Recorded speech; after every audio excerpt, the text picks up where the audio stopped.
Халкара Агыр Атлетика Федерациясының юол башчысы дуушмагы дөрөлөн мүмкүнчүлүк үчүн хошаалык билдирип, спорт лоомуну улуу өтүшлөр каданиян Түркменистана сапар билен келмегин өз үчүн улуу хорматтыгын белледи. Мейхман 2017 жылы япык биналарда өтө өстүрүнөтү боюнча 5-нчы Азия оюндарына хемде 2018 жылы Агыр Атлетика боюнча дүйнө чемпионатына катнашмак максаты билен Ашгабадга келендигини ve büyü сапарларны якымлы дуйгулар билен яаттаянын айтты. Мейхманның беллешиялы ак мермерлі Ашгабадың кайталан можак көдел кешви, онны яаттан чыкмажак тәсирлер калдырыя.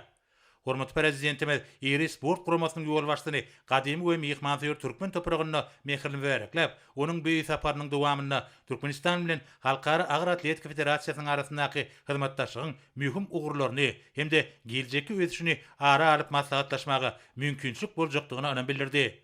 Duşun barşyna bellenşi Türkmenistan sportu we beden terbiýany ösdürmäge aýratyn ähmet berýär. Yurdumuzda tağdın durmuş yergelerini vaqt etmek, yaşları beden terbiye ve sport bilen meşgullanmagy höwetlendirmek boýunça giňerimli işler alyp barýar. Sportu ösdürmek we halkara sport hyzmatdaşlaryny giňeltmek ugruna döwlet derejesinde tagallar edilýär. Türkmenistan Halkara Olimpiya Komiteti, Aziýanyň Olimpiya Geňeşi, ýürütülişdirilen federasiýalar we beýleki awraýly halkara guramalar bilen gatnaşyklar taklaýar. Bu bolsa ýurdumuzda sport diplomatiýasynyň giňden gollanýanlygyny aýdyn görkezýär. Yurdumuz Halkara Agır Atletika Federasiýasynyň işin agdasy bolup durýar.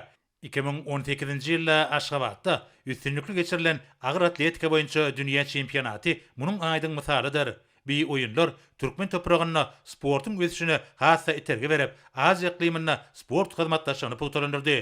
Halkara Agır Atletika Federatsiýasynyň ýol başçysy Türkmenistana döredilen döwrewap sport infrastrukturasynyň dünýä derejesindäki ýarışlary geçirmäge, ýokary derejeli türgenler taýýarlamagy mümkinçilik berýänini bellädi we sporty ösdürmäge berýän iýilikderli üns üçin hormatly prezidentimize hemde türkmen halkynyň milli lideri Gahraman Arkadagymyza hoşarlyk bildirdi.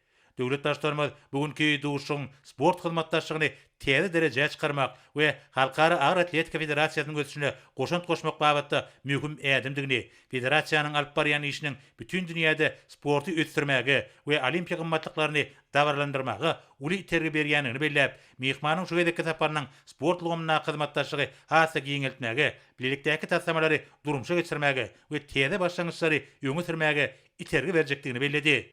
Duşun ahyryna hormatly prezidentimiz Türkmenistan bilen Halkara Agır Atletika Federatsiýasynyň arasyndaky hyzmatdaşlygy hassa ösdürmäge goşýan uly şahsy goşandy we bu gurda ýurdumynyň başlangyçlaryna berýän gollugy üçin federasiýanyň ýol başçysyna tüýsürekden minnetdarlyk bildirdi we alyp barýan işinde üstünlikleri arzuw etdi.